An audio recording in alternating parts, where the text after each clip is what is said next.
Here we are in Revcast, where today I'm going to show you our unique approach to sales forecasting, one that takes into account more than just deal level data and also allows you to interact with the forecast and analysis using natural language through an AI agent.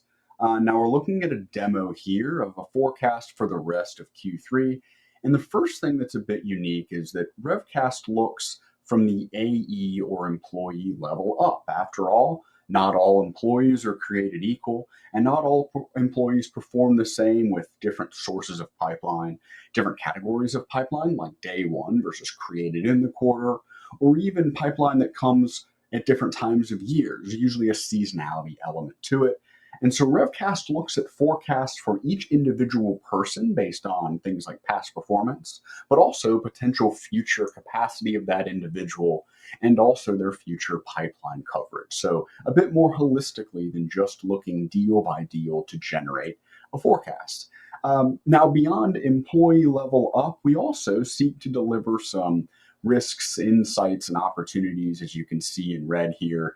And these are meant to be the sort of drivers of the forecast and hopefully some areas of action that you can take and things you can learn about your business to do better in the future. And we've expanded one here, noting that you can see from the data that there's a pretty wide performance variation among the AEs. And this significant spread leads to a bit of uncertainty in future forecast performance. And so part of what we can do is focus on individuals like Carlos and Sophia.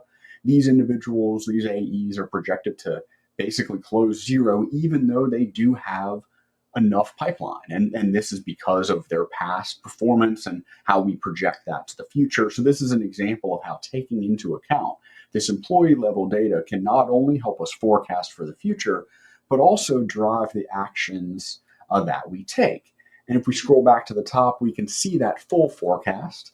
And that's kind of the third thing that's a bit unique is we make multiple different forecasts using a number of different models, including AI and machine learning that is trained on the data of customers to sort of tune things as we go to actually give folks a forecast that looks like a range, but ultimately also has a number associated with it.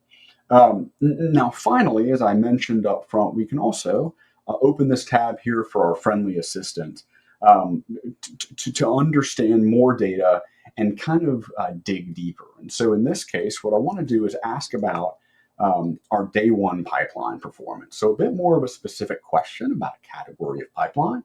And the agent is going to try to give us some information about that and actually summarize how things actually broke down. You can see it gives us a bunch of information. And this is one of the things that we try to do at Revcast is give you the context for the actual forecast, the data that you need, but then also let you dig deeper how you see fit to understand how things have performed and how things might perform in the future. Now, this demo, of course, is a touch out of context without your data, and we'd love to show you what we've been working on and what you can learn from using Revcast. Check us out at revcast.com if that's interesting to you.